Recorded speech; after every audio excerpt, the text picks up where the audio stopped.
ఇక కర్నూలు జిల్లా కోస్గిలో దారుణం చోటు చేసుకుంది. గ్రామ సర్పంచ్ మరో ఇద్దరు వైసీపీ కార్యకర్తలతో కలిసి 8వ తరగతి విద్యార్థినిపై అత్యాచారం చేశారు. కడదొడ్డి గ్రామానికి చెందిన సర్పంచ్ హుసేన్ తో పాటు వినోద్, సూరి అనే వైసీపీ కార్యకర్తలతో కలిసి దారుణానికి పాల్పడ్డారు. తల్లిదండ్రులు ఉపాధి కోసం వలస వెళ్లగా విద్యార్థిని తాతతో కలిసి నివసిస్తోంది. ఇదే అదునుగా భావించిన హుసేన్ అత్యాచారం చేశాడు. విషయం ఆలస్యంగా వెలుగులోకి రావడంతో బాధితురాలి తల్లిదండ్రులు పోలీస్ స్టేషన్లో ఫిర్యాదు చేశారు. సర్పంచ్ తో పాటు ఇద్దరు వైసీపీ కార్యకర్తలు పరారీలో ఉన్నారు. ఇక కర్నూలులో వెలుగు చూసినటువంటి దారుణానికి సంబంధించిన మరిన్ని వివరాలు మా ప్రతినిధి సుంకన్న అడిగి తెలుసుకుందాం.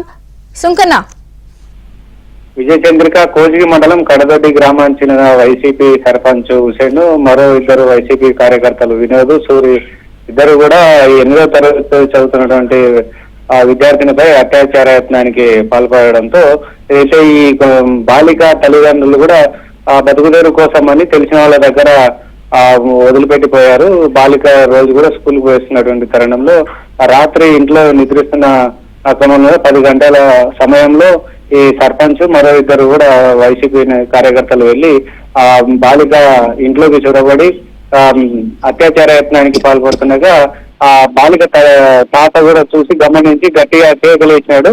అయితే అప్పటికే ఇద్దరు వైసీపీ కార్యకర్తలు వినోద్, సూరి పారిపోయారు. సర్పంచ్ ను పట్టుకొని గట్టిగా కేకలేసేది. స్థానికులు వచ్చేసరికి కూడా ఈ సర్పంచ్ కూడా ఈ బాలిక తాతను తోసేసి పరారయ్యాడు. ఈ విషయాన్ని కూడా బాలిక తల్లిదండ్రులకు చెప్పడంతో వాళ్ళు కోసికి వచ్చి పోలీసులకు ఫిర్యాదు చేశారు. పోలీసులు కూడా ఈ ముగ్గురు నిందితులపైన పోక్సో యాక్ట్ కింద కూడా కేసు నమోదు చేశారు. ఆదర్శంగా ఉండాల్సిన, ఊరికి పెద్దగా ఉండాల్సినటువంటి వైసీపీ సర్పంచ్ కళ్ళతో కామాంధులుగా మారి ఈ విధంగా చదువుకునేటువంటి విద్యార్థిని పట్ల ఈ విధంగా చేయడాన్ని కూడా స్థానికులు తీవ్రంగా ఖండిస్తున్నారు. అతనిపైన కూడా కఠిన చర్యలు తీసుకోవాలని ప్రధానంగా డిమాండ్ చేస్తున్నారు. మరోవైపు అయితే పరారులో ఉన్నటువంటి ఈ సర్పంచ్ అదేవిధంగా వైసీపీ కార్యకర్తల కోసం పోలీసులు గాలింపు చర్యలు చేపడుతున్నారు. విజయచంద్రిక. Thank you Sunkanna.